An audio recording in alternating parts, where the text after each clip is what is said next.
참석한 우리 모두에게 하늘로부터 내려오는 하나님의 주시는 은혜와 평화가 함께하기를 축원합니다. 오늘 우리가 드린 예배를 통해서 하나님께 우리에게 다시 한번 믿음을 주시고 또 소망을 주시고 희망을 주시고 살아갈 용기를 부어주십니다. 하나님이 이 시대에 일하시는 방법이 있습니다. 살아가면서 반복적으로 어떤 일을 보게 하시고 또 눈으로 보게 하시고 생각나게 하시고 기억나게 하십니다. 지난주에 하나님의 은혜에 대해서 여러 장소에서 제가 갈 때마다 깨닫게 하시고 감동을 주셨습니다. NCMN 협약교회 정기 모임이 월요일에 있었습니다. 모세가 사명자로 변화되기까지 변화에 대해서 하나님께서 쓰셨던 D.L. 무디 목사님이 정리한 글이 마음에 와닿습니다. 차트를 한번 보시기 바랍니다. 모세의 제1시기는 태어나서 40세까지입니다. 그는 이집트 왕자가 되어서 왕궁에서 탁월한 교육을 받았습니다. 그는 생각했습니다. 나는 이제 임금이 될 수 있을 거야. 나는 어떤 일이든지 성공적으로 할 수 있는 충분한 준비가 된 사람이라고 생각했습니다. 이것이 오늘 우리들의 모습입니다. 때때로 우리는 나는 준비가 다 됐는데 이렇게 고난도 통과하고 어려움도 통과했는데 하나님은 나를 위해 사용하지 않을까 이렇게 생각할 때가 있습니다. 두 번째 시기는 40세에서 80세까지입니다. 그는 미디안 광야에서 이제 양치는 목자로 40년을 지냈습니다. 그는 배웠습니다. 러닝 배웠습니다. 나는 아무 쓸모도 없고 무기력하고 무능력한 아무것도 아니라는 것을 배웠습니다. 그런데 놀라운 것은 이것을 배울 때에 하나님께서 쓰시기 직전의 모습입니다. 우리가 생각할 때 나는 초라하다, 나는 아무것도 아니다, 나는 연약하다. 그때가 바로 하나님을 의지할 때고 하나님을 신뢰하면 하나님이 내 안에 놀랍게 역사합니다. 그리고 세 번째 시기는 80세에서 120세까지입니다. 출애굽에서 이스라엘 백성을 인도하여 광야를 행진했는데 그는 하나님의 종으로 사명을 받고 헌신하는데 그는 발견했습니다. 디스커버링 발견했습니다. 무엇을 발견했습니까요?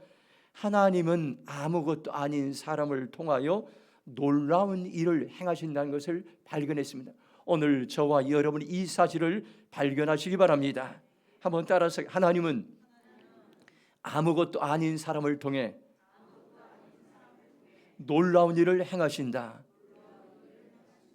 이것을 발견하는 사람이 하나님께 쓰임받습니다. 여러분들이 나는 아무것도 아니다, 나는 지금 아무것도 없다. 그때 여러분들 그때에 하나님을 신뢰하고 이때에 여러분들 하나님을 발견하면은 여러분들 하나님은 우리를 사용하십니다. 모세는 80세가 되어서야 하나님의 은혜를 발견했습니다. 나는 아무 쓸모도 없고 무기력하고 무능력하고 아무것도 아닌 것을 깨달았습니다. 여기에 그치지 않고 더 나가서 그는 하나님의 은혜를 발견했습니다. 하나님은 아무것도 아닌 사람을 통해서 놀라운 일들을 시대마다 역사들 이루어가는 것을 그는 발견했습니다. 우리가 살아가면서 발견될 한 가지가 있습니다.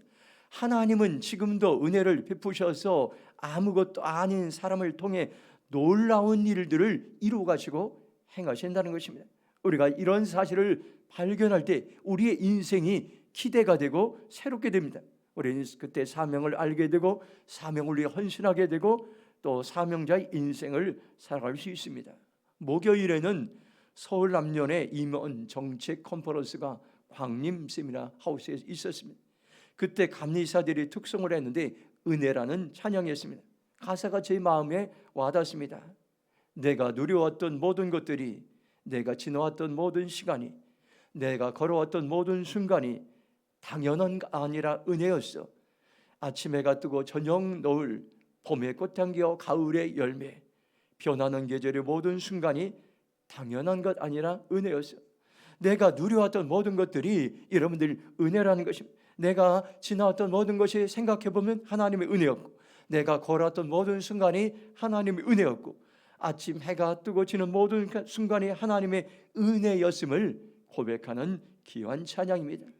에베소서 1장 7절 보면 이렇게 말씀합니다. 우리는 그리스도 안에서 그의 은혜의 풍성함을 따라 그의 피로 말미암아 속량 고치의 삶을 받았느니라고 말씀해 주겠습니다. 나를 향한 하나님의 사랑은 풍성합니다. 그 풍성한 은혜를 통해서 예수님 안에서 십자가의 피로 내가 죄 사함을 받고 구원받고 하나님의 자녀가 되었던 것입니다. 에베소서 2장 8절 보면 너희는 그 은혜에 의하여 믿음으로 말미암아 구원을 받았으니 이것은 너희에게서 난 것이 아니요 하나님의 선물이라고 말씀해 주겠습니다. 우리는 하나님의 은혜로 예수님을 믿어 구원을 받게 되고 천국 백성이 된 것인데 이것은 하나님의 은혜고 하나님의 선물입니다. 오늘 여러분들 우리가 무엇을 발견됩니까요? 이 땅 가운데 하나님의 은혜를 발견하고 하나님의 은혜를 깨닫고 하나님의 은혜를 살아갈 때에 하나님은 나를 사용하고 하나님은 그때 우리 교회를 사용하고 하나님은 이 땅에 이제 하나님의 백성들을 사용하시고 나라와 민족을 사용하신다는 것을 오늘 우리는 기억해야 될 것입니다. 지금이 어느 때입니까요? 우리가 불평하고 원망하고 당신이 잘못했습니다, 내가 잘했습니다, 그리고 여러분들 여당 야당 싸우는 것, 그곳에 은혜가 전혀 없습니다. 오히려 하나님의 은혜를 발견하고 그 은혜를 사모할 때에 그곳 가운데 여러분들 하나님의 놀라운 하늘로부터 내려오는 은혜를 우리에게 부어주십니다.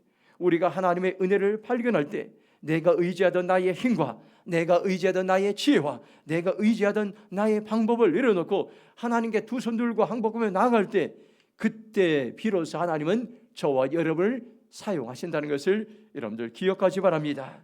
하나님은 아무것도 아닌 사람을 통해 놀라운 일을 행하신다는 것을 발견한 모세는 어떻게 했습니까?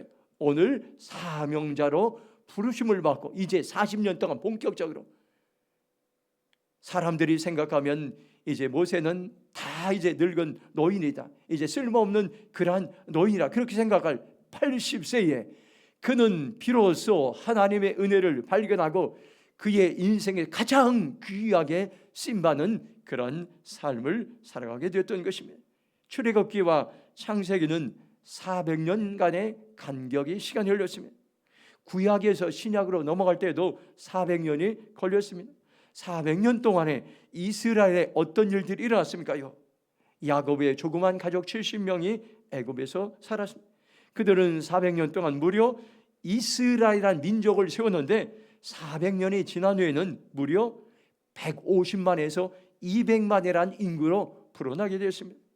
애굽은 여러분들 하나님의 뜻을 이루기 위한 인큐베이터였습니다.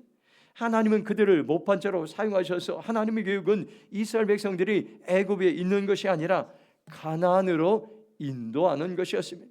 이것에 그치지 않고 모든 민족과 열방을 축복하기 위함이었습니다. 출애굽기 19장 5절 보면 이렇게 말씀합니다. 세계가 다 내게 속하였나니 너희가 내 말을 잘 듣고 내 언약을 지키면 너희는 모든 민족 중에서 내 소유가 되겠다고 말씀하겠습니다. 하나님은 이스라엘을 민족적인 차원에서 부르셨습니다. 세계 지구촌을 섬기기 위해 부르셨습니다. 이스라엘 백성들이 하나님의 말씀을 잘 듣고 언약의 말씀을 지키면 모든 민족 중에서 내 소유가 되고 보물과 같이 소중히 여기겠다고 말씀하셨습니다. 출애굽기 19장 6절 보면 너희가 내게 대하여 제사장 나라가 되며 거룩한 백성이 되리라. 너는 이 말을 이스라엘 자손에게 전할지니라고 말씀하겠습니다. 또한 제사장 나라가 되어서 온 세계에 말씀을 가르치는 선한 영향력을 이제 주는 나라로 세우겠다고 하나님은 말씀하셨습니다. 오늘도 이 말씀은 살아서 역사합니다. 기독교 수천 년의 역사 가운데 출애굽기 19장 5절 6절 말씀에 순종하는 그러한 나라들을 하나님께서 교회들을 성도들을 세우시고 하나님의 약속의 말씀을 성취해 가셨습니다. 우리나라도 여러분들 여의도 광장에서 수십만이 수백만이 모여서 기도하는 때가 있었습니다. 1970년대 그때에 교회들이 연합하여 모여서 기도하며 말씀을 들었습니다. 그때 하나님께서는 대한민국을 세계 지구촌을 섬기는 제사장 나라로 하나님이 세우셨다고 이미 지도자들을 통해서 말씀하셨습니다. 세계 5대양 6대들을 섬기는 영향력을 주는 나라로 세우시겠다고 약속하셨습니다. 그동안 우리는 어떻게 했습니까? 세계를 섬기는 코리아로 세워지고 많은 은혜들이 이 땅 가운데 있었습니다. 감당하지 못할 은혜들이 대한민국에 임했던 것입니다. 그런데 지금은 어떻습니까? 우리가 하나님의 말씀을 잊어버리고 불순종했습니다. 다시금 저와 여러분들이 말씀의 자리로 나아갈 때에 이 땅에 여러분들 소망이 있습니다. 하나님, 우리가 아무리 어려운 환경에 살아갈지라도 우리가 희망을 주는데, 말씀을 듣고 순종할 때 새로운 역사를 이루고 이 땅의 가정들을 일으키시고 이 땅의 교회들을 일으키시고 이 민족을 일으키셔서 무너진 여러분들 나라를 다시 한번 세우길 원하는 것이 하나님의 간절한 소원이고 하나님의 비전임을 오늘 우리에게 말씀해 주겠습니다. 오늘 저와 여러분이 할 수 있는 최선의 방법이 있습니다. 모세를 통해서 말씀하신 하나님의 말씀을 다시 듣기로 결정하는 것입니다. 그리고 그 말씀 앞에 우리가 믿음으로 반응할 때에 모세를 통해서 아버지 하나님께서 역사하신 하나님께서는 오늘도 우리를 통해서 역사하실 것입니다. 자, 그러면 오늘 모세가 받은 사명이 무엇입니까요? 출애굽기 3장 7절에 이렇게 말씀합니다. 여호와께서 이르시되 내가 애굽에 있는 내 백성 고통을 분명히 보고 그들이 그들의 감독자로 말미암아 부르짐을 듣고 그 근심을 알았다고 말씀하고 있습니다. 하나님은 고통당하는 이스라엘 백성들의 그 고통을 보셨습니다. 출애굽기 3장 8절 보면 내가 내려가서 그들을 애굽의 손에 건져내고 그들을 그 땅에서 인도하여 아름답고 광대한 땅, 젖과 꿀이 흐르는 땅, 곧 가나안 족속, 헷 족속, 아모리 족속, 브리스 족속, 히 족속, 여보스 족속의 지방에 데려가노라 말씀하고 있습니다. 하나님은 모세에게 이제 여러분들 나는 아무것도 아닙니다. 그것을 발견한 모세에게 능력을 주셔서 가나안 땅으로 인도하는 리더로 세우셨습니다.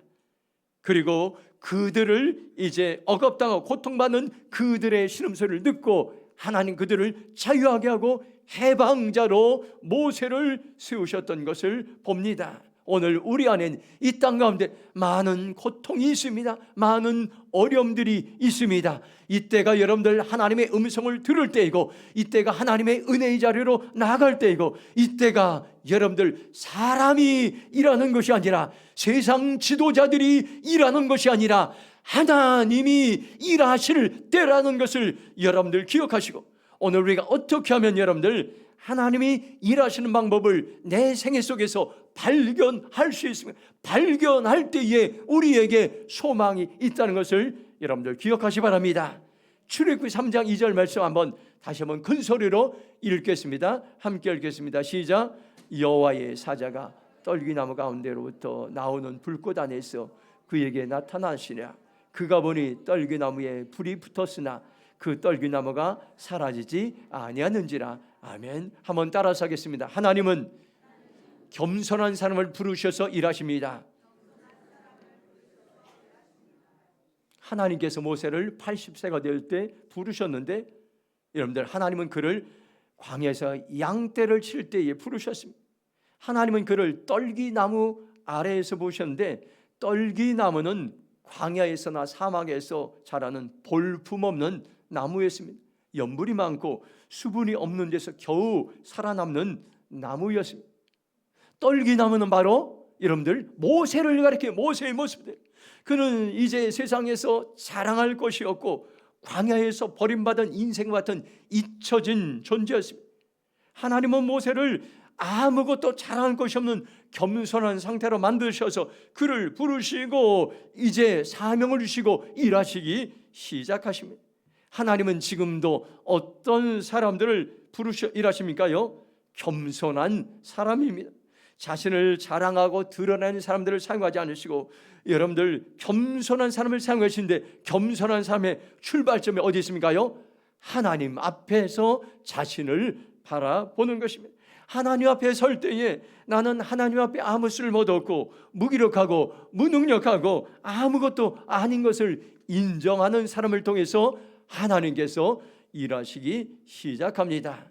지도력 훈련에서 겸손의 정의를 이렇게 말했습니다. 하나님과 사람에게 인정받는 태도로서 자신의 자리를 알고 자신의 자리를 지키는 것이다. 우리의 가슴에 새겨 하나님과 사람 앞에 인정받는 사람은 겸손한 사람인데 자신의 자리를 알고 자신의 자리를 지키는 사람입니다. 하나님은 어떤 사람을 인정하십니까요? 겸손한 사람을 인정하십니다. 하나님은 지금도 어떤 사람을 찾으십니까요? 겸손한 사람을 찾으십니다. 어떤 사람이 성 어거스틴에게 찾아와서 물었습니다. 선생님, 기독교의 첫 번째 가는 덕목이 무엇인가요? 어거스틴 성자이기 때문에 많은 것을 이야기할 줄 알았어요. 그러나 어거스틴 첫째는 겸손이라고 이렇게 했으면, 그러면 둘째는 선생님 무엇입니까? 그렇게 어거스틴 질문해서 둘째도 겸손이라고 이렇게 얘기했으면, 그 사람은 또 다시 세 번째 물었습니다. 그러자 그는 세 번째에도 겸손이라고 그렇게 대답했습니다. 그렇습니다. 하나님 앞에서 내 경험을 깨뜨리고, 하나님 앞에서 내가 의지하던 내 방법을 깨뜨리고, 하나님 앞에서 내가 의지하던 내 능력을 깨뜨리고, 내 지혜를 깨뜨리고, 하나님의 은혜가 아니면, 하나님의 능력을 주시지 않으면, 하나님의 지혜를 주시지 않으면 나는 아무것도 아닙니다. 나는 아무것도 할 수 없습니다. 고백하는 겸손한 사람들을 찾으시어 하나님의 일들을 이루어 가신다는 것을 기억하시기 바랍니다. 저 자신을 되돌아볼 때 아직도 내 힘으로 사역을 하려고 하고, 아직도 내 방법으로 사역을 하려고 하고, 아직도 내 지혜로 사역을 하려고 할 때가 많이 있음을 발견합니다. 하나님께서 저에게 주신 말씀은 지금 내 힘 내려놓고, 내 방법 내려놓고, 내 지혜 내려놓고 나에게로 나오라. 그러면 내가 너에게 은혜를 베풀고, 내가 너에게 힘을 주고, 내가 너에게 지혜와 방법을 베풀어 주리라고 말씀함이, 이것은 저에게 주신 말씀, 또한 우리 모두에게 주시는 소망의 말씀인 줄로 믿습니다. 이사야 30장 18절 보면 이렇게 말씀합니다. 그러나 여호와께서 기다리시나니 이는 너희에게 은혜를 베풀려 하시며 일어나시라니 이는 너희를 긍휼히 여기시니라. 대저의 여호와는 정의의 하나님이시라. 그를 기다리는 자마다 복이 있도다고 말씀하고 있습니다. 하나님은 지금도 우리를 애타게 기다리고 있습니다. 은혜를 베푸시라고. 우리가 하나님께로 달려가면, 우리가 하나님께로 향하면, 우리가 하나님을 찾으면 그 하나님의 놀라운 은혜, 세상을 창조하시고 모든 것을 주관하신 그 하나님의 은혜를 부어주려고, 하나님의 불쌍히 긍휼을 부어주려고 우리를 간절히 기다리고 있다고 오늘 우리에게 말씀해 주고 있습니다. 우리가 겸손한 자리로 나갈 때 지금도 하나님의 동일하게 우리에게 은혜를 베풀으시고 긍휼을 베푸시고 능력을 부어주시고 나를 통해 일하신다는 것을 여러분들 기억하시기 바랍니다. 두 번째, 출애굽기 3장 5절 말씀 같이 읽도록 하겠습니다. 시작. 하나님이 이르시되 이리로 가까이 오라. 네가 선 곳은 거룩한 땅이니 네 발에서 신을 벗어라. 아멘. 두 번째는 하나님은 권리를 포기하는 사람들을 통해 일하십니다. 한번 따라하세요. 하나님은 권리를 포기하는 사람을 통해 일하십니다.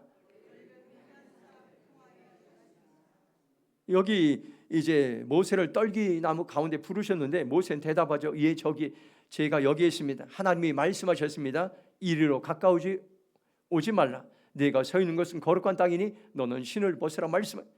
메시지 성경으로 3장 5절 보면 하나님이 말씀하셨다. 더 이상 가까이 다가오지 마라. 네 발에서 신을 벗어라. 네가 서 있는 것은 거룩한 땅이다. 이렇게 말씀하셨다. 하나님은 모세에게 더 이상 가까우지 말고 네 발에서 신을 벗어라 이렇게 말씀해 주겠습니다.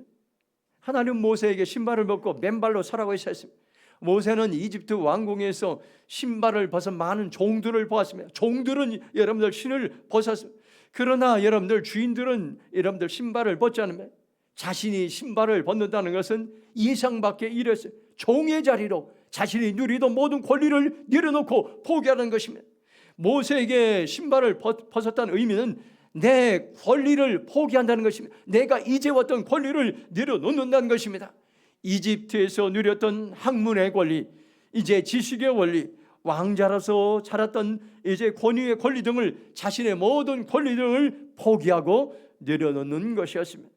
빌립보서 3장 7절 보면 그러나 무엇이든지 내게 유익하던 것을 내가 그리스도를 위하여 다하로 여길 뿐더러 이렇게 말씀하겠습니다. 바울은 자신이 자랑하던 좋은 전통의 가문에서 자라갔던 것들, 유능한 이제 선생님에게 배웠던 학문들, 또 유대인의 좋은 리더 등 과거에 유익하게 여겼던 걸 다 버리고 권리를 포기하였던 것입니다. 빌립보서 3장 8절 보면 또한 모든 것을 해로 여김은 내 주 예수 그리스도를 아는 지식이 가장 고상하기 때문이라.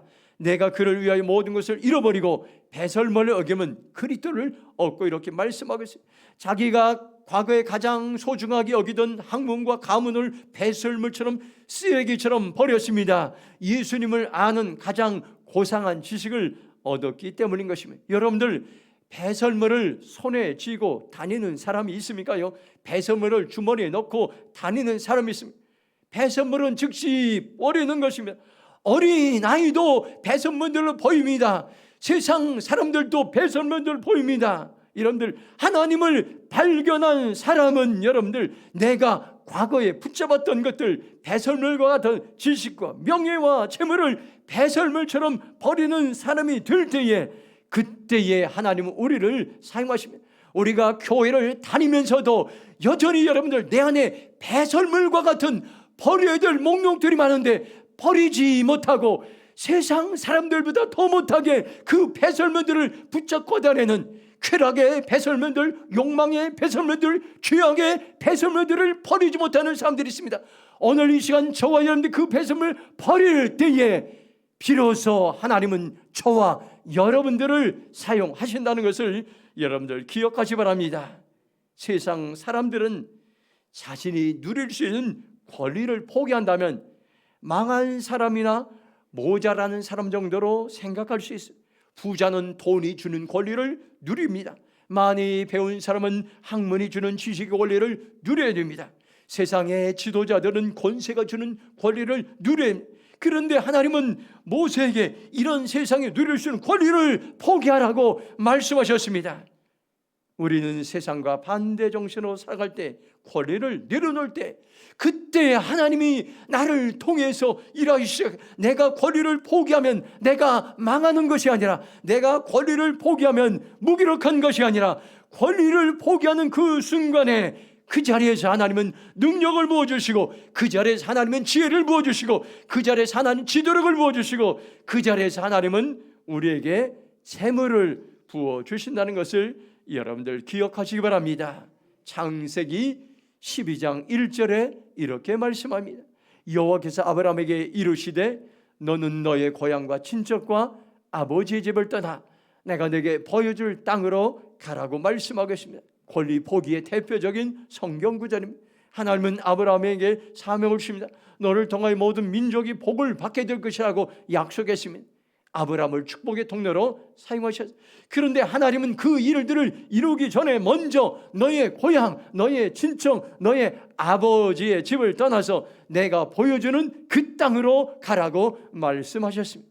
그 당시 부족 사회에서는요, 자기의 고향과 친척과 아버지 집을 떠나 다른 곳으로 이동한다는 것은 참으로 위험한 일이었습니다. 언제 생명의 위협을 받을지 모르는 이제 엄청난 일이었습니다. 그런데 하나님은 아브라함에게 사명을 이루기 위해 그 고향과 친척과 아버지 집에 누리던 권리를 포기하라고 말씀했을 때 아브라함은 믿음으로 순종하고 떠나기 시작하고 그 땅을 향해 가기 시작했습니다. 그때 하나님은 모든 민족을 축복하시는 믿음의 조상으로 아브라함을 사용하기로 결정하고 하나님께 사용하셨습니다. 우리가 권리를 포기하고 내려놓을 때 그때 하나님은 우리에게 은혜를 부어주시고 우리를 통해 일하시기 시작한다는 것을 여러분들 기억하시기 바랍니다. 우리는 살아가면서 내 차, 또 내 집, 내 여러분들 가정, 내 돈이라고 주장하며 살아갈 때가 많습니다. 그런 한순간에 누리던 모든 것을 잃어버릴 때 우리가 의지하던 모든 것들이 부질없는 것임을 깨닫게 되는 그날이 올 때가 있습니다. 우리가 소유하게 된 모든 것들은 하나님이 잠시 우리에게 맡겨주신 것입니다. 이 모든 것들이 하나님의 영광을 위해 사용되고 하나님께서 그 누리던 권리를 포기하라면 즉시 내려놓을 때에 그때에 하나님은 일하시기 시작하십니다. 하나님이 언제 우리를 통해 일하기 시작합니까? 자기가 누리던 권리를 포기하는 삶을 통해 크게 일하신다는 사실을 여러분들 발견하시기 바랍니다. 내가 권리를 포기해야 될 것 무엇인가? 오늘 우리는 스스로를 돌아와야 됩니다. 저 자신도 저 자신을 말씀을 준비해 돌아보는 시간이 있어요. 60이 넘었는데도 여전히 권리를 포기하지 못하는 일들이 있음을 보게 됐습니다. 여전히 재물을 의지하고 돈이 있으면 안정감이 생기고 돈이 없으면 불안한 저의 모습을 발견했습니다. 여전히 건강을 의지하고 여전히 내 방법을 의지하고 여전히 내 지혜를 의지하는 저의 연약한 모습을 보면서 지금이 권리를 포기할 때라는 그러한 마음을 주셨습니다. 오늘 저와 여러분들 결정하시기 바랍니다. 세상에서 모든 권리를 포기하신 예수님을 기억하시기 바랍니다. 모세의 권리 포기를 기억하시기 바랍니다. 주님, 제가 하나님이 주신 사명을 이루기 위해 권리를 포기하는 삶을 살기로 결정합니다. 그럴 때에 하나님께 우리를 통해서 일하시기 시작하신다는 것을 여러분들 기억하시기 바랍니다. 마지막으로 출애굽기 3장 12절 말씀 함께 읽겠습니다. 같이 읽겠습니다. 시작. 하나님이 이르시되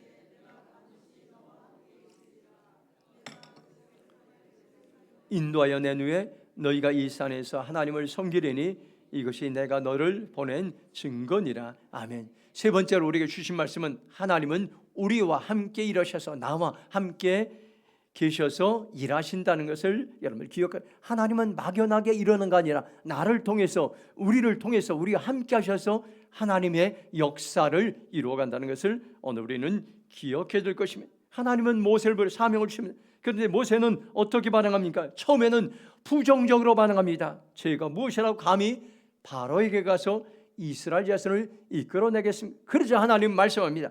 내가 너와 함께 있으리라. 내가 너를 떠나지도 않고 내가 너를 버리지도 않으리라.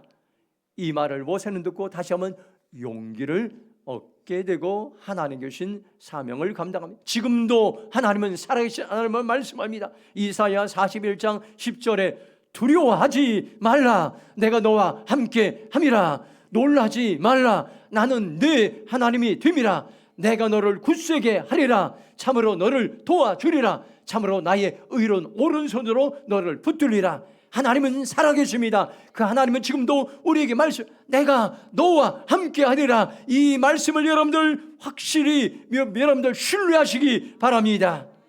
하나님은 어떻게 함께 하십니까요? 굳세게, 그리고 우리를 도와주시고 의로 오른손으로 붙드시면서 나와 함께 하신다는 것을 여러분들 기억하시기 바랍니다.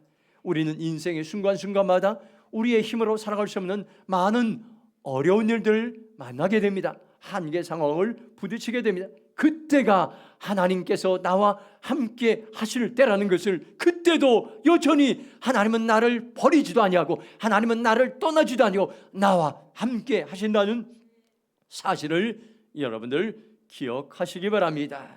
모세는 여러분들 80세가 되어서야 여러분들 위대한 것을 발견하게 되었습니다. 아무것도 아닌 사람을 통해 하나님은 일하신다는 것을 발견하게 되었습니다. 오늘 저와 여러분들 이것을 발견하게 합니다. 이것이 위대한 발견이요, 이것이 우리의 인생의 보물이라는 것을 여러분들 기억하시 바랍니다. 하나님은 지금도 겸손한 사람을 통해 일하시고, 하나님은 지금도 권리를 포기하는 사람들을 통해 일하시고, 하나님은 지금도 우리와 함께 하셔서 일하신다는 것을 기억하시고 여러분들 결정하시 바랍니다. 그리고 그렇게 살아 결정하시 바랍니다. 주님, 제가 겸손한 삶을 살아가겠습니다. 권리를 포기하는 삶을 살겠습니다. 하나님과 함께하는 삶을 살겠습니다.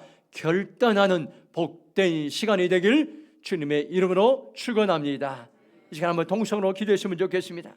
하나님은 지금도 우리를 사용하기 원합니다. 하나님이 일하시는 방법이 원리가 있습니다. 하나님은 겸손한 사람을 통해 일하시고, 하나님은 권리를 포기하는 사람을 통해 일하시고, 하나님은 함께하는 그러한 이제 삶을 통해서 우리를 통해 일하십니다. 주님, 하나님을 일하시는 것을 내가 보기 원하고 하나님과 함께 내가 일하기 원합니다. 이 위대한 발견을 내가 발견하겠고 그렇게 살아가게 하여 주시옵소서. 주여, 저는 동서로 기도하며 나아가겠습니다. 주여,